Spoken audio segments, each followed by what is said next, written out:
उत्तर प्रदेश पंचायत चुनाव को लेकर कुछ बड़ी जानकारियां देखने के लिए मिल रही हैं, जिसमें इलाहाबाद हाईकोर्ट की सख्ती के बाद चुनाव आयोग एक्शन मूड में आ गया है, जिसमें एक नोटिस जारी कर सभी डिस्ट्रिक्ट मजिस्ट्रेट से जानकारी मांगी गई है। 2 मई को होने वाली मतगणना से पहले प्रत्याशियों के लिए एक बार फिर सरदर्द बढ़ गया है। बताएंगे इसके बारे में भी आपको। अगर 2 व्यक्तियों के वोट समान निकलते हैं तो कौन से प्रत्याशी को विजेता घोषित किया जाएगा, इस संबंध में भी जानकारी देखने के लिए मिल रही है। सभी अपडेट को एक एक करके हम आपको देने वाले हैं। वीडियो को लाइक और शेयर कर दीजिए, साथ ही साथ चैनल पर नए हैं तो चैनल को सब्सक्राइब कर लीजिए। अब जैसा कि आपको पता है, आज चौथे चरण का मतदान भी जारी है। ऐसे में काफी विवादों को बीच में भी उत्तर प्रदेश चुनाव आयोग ने पंचायत चुनाव को लगभग संपन्न करा लिया है। लेकिन हाईकोर्ट में कल एक सुनवाई के दौरान इलाहाबाद हाईकोर्ट ने एक जानकारी मांगी थी। उस संबंध में चुनाव आयोग अब हरकत में आ गया है। देखिए यहाँ पर जानकारी दी जा रही है। हाईकोर्ट की सख्ती के बाद हरकत में निर्वाचन आयोग जिला अधिकारियों से पंचायत चुनाव में कोविड से मौतों का ब्यौरा मांगा। यहाँ जानकारी देखने के लिए मिल रही है। उत्तर प्रदेश राज्य निर्वाचन आयोग ने त्रिस्तरीय पंचायत चुनाव के दौरान जान गंवाने वाले कर्मचारियों की मौत का ब्यौरा जिला अधिकारियों से मांगा है।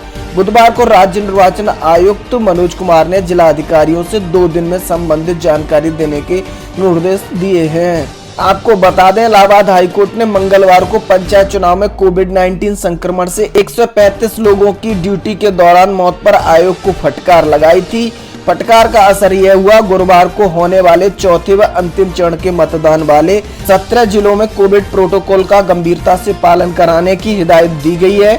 मतदान वाले जिलों के गांव में सैनिटाइजेशन व सफाई के लिए विशेष अभियान चलाया गया है। मतदान केंद्रों पर ऑक्सीमीटर व थर्मामीटर समेत आशा, बहू और आंगनवाड़ी कार्यकर्ताओं की ड्यूटी भी लगा दी गई है। आपको जानकारी देना चाहेंगे, राज्य निर्वाचन आयोग को नोटिस जारी करते हुए हाईकोर्ट ने पूछा था, पंचायत चुनाव के दौरान सरकार की गाइडलाइंस का पालन क्यों नहीं किया गया, जिसकी वजह से चुनाव ड्यूटी कर रहे 135 लोगों की मौत की खबर देखने के लिए मिली है। साथ ही पूछा क्यों न उसके खिलाफ आपराधिक अभियोग चलाया जाए। साथ ही बचे चुनाव में गाइडलाइंस का पालन करने का निर्देश दिया गया था। अगली सुनवाई हमने आपको बता दी थी, 3 मई को देखने के लिए मिलेगी। बता दें, अब तक पंचायत चुनाव के 3 चरणों के मतदान में प्रदेश के 58 जिलों में मतदान हो चुका है। पंचायत चुनाव के चौथे और अंतिम चरण में गुरुवार को विभिन्न पदों के लिए 5,58,205 उम्मीदवारों के भाग्य का फैसला लगभग 3 करोड़ मतदाता करेंगे। प्रदेश के 17 जिलों में कुल 48,000 पोलिंग बूथों पर सुबह 7 बजे से साढ़े 4 बजे तक वोट डाले जाएंगे। अंतिम चरण की वोटिंग होने के बाद सभी जिलों में मतगणना 2 मई को आपको देखने के लिए मिलेगी। कोरोना संक्रमण के बढ़ते प्रकोप को देखते हुए बचाव उपायों का सख्ती से पालन कराने के कड़े निर्देश जारी कर दिए गए हैं। तो बड़ी अपडेट यहां से देखने के लिए मिल रही है। चुनाव आयोग हरकत में आ चुका है। इलाहाबाद हाईकोर्ट की फटकार के बाद 3 चरण के मतदान जितने भी कर्मचारियों की मौत हुई है उनका पूरा ब्यौरा मांग लिया गया है चुनाव आयोग के द्वारा। उसके बाद ही आपको कोई बड़ा एक्शन देखने के लिए मिल सकता है। बात करें अगर 2 मई को होने वाली मतगणना के संबंध में, तो बड़ी जानकारियां यहाँ से देखने के लिए मिल रही हैं। यहाँ बताया जा रहा है, सर्दी जुकाम ग्रसित पोलिंग एजेंटों को नहीं मिलेगी मतगणना स्थल में जाने की अनुमति। जानकारी देखने के लिए मिल रही है, कोरोना संक्रमण के बीच आगामी 2 मई को होने वाली त्रिस्तरीय पंचायत चुनाव की मतगणना में कोविड गाइडलाइंस का पालन कराने पर प्रशासन का पूरा फोकस है, जिसके चलते शासन के आदेश पर जुकाम, सर्दी और बुखार से ग्रसित पोलिंग एजेंटों को मतगणना स्थल में जाने की अनुमति नहीं दी जाएगी।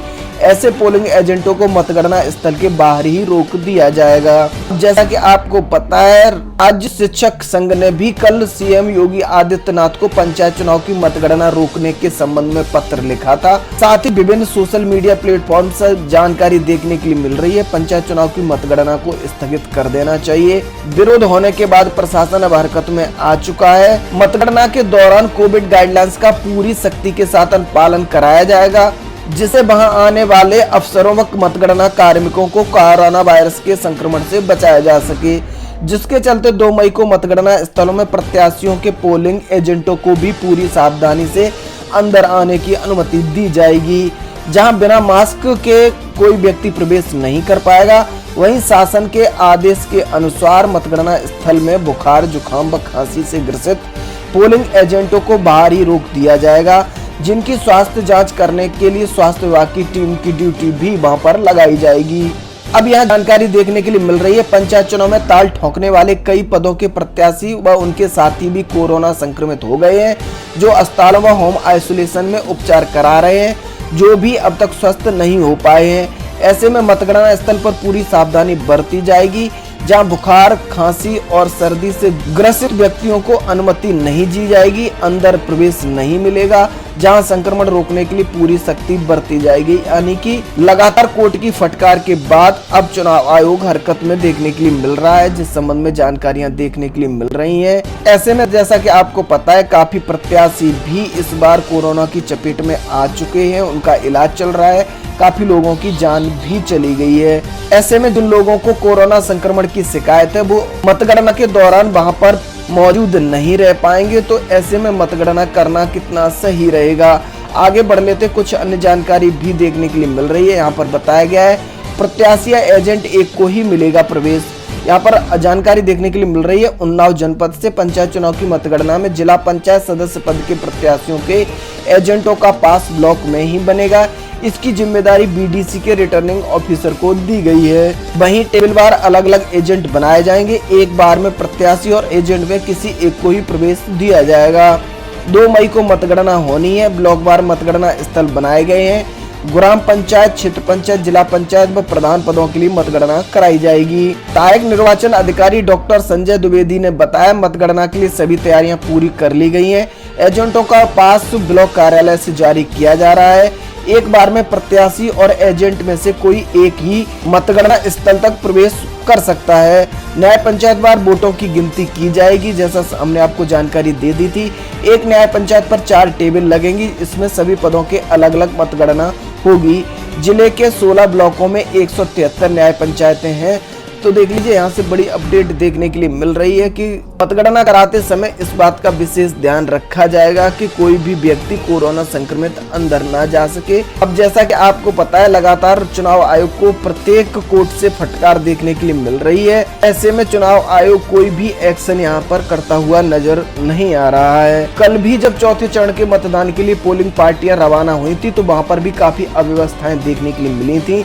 कहीं भी कोविड प्रोटोकॉल का पालन देखने के लिए नहीं मिला था। अब जैसा कि आपको पता है, 2 मई को मतगणना देखने के लिए मिलेगी। इस संबंध में एक जानकारी देखने के लिए मिल रही है। काफी लोग ये जानकारी करना चाह रहे थे कि अगर सर 2 प्रत्याशियों के वोट समान निकलते हैं, बराबर निकलते हैं, तो किस प्रत्याशी को विजेता घोषित किया जाएगा। बहुत ही पेचीदा सवाल है। इस संबंध में जब जानकारी प्राप्त करने की कोशिश की गई, तो जानकारी निकल के सामने आई है। अगर कहीं भी 2 प्रत्याशियों को समान वोट मिलते हैं, बराबर वोट मिलते हैं, उसके बाद उन प्रत्याशियों के भाग्य का फैसला पर्ची डालकर कराया जाएगा। यानी दोनों प्रत्याशियों के नाम से पर्ची डाली जाएगी, जिन लोगों के समान मत प्राप्त हुए हैं। उसके बाद उसमें एक पर्ची को उठाने के लिए बोला जाएगा। जिस व्यक्ति के नाम की पर्ची को उठाया जाएगा, बस उसी को विजेता घोषित कर दिया जाएगा।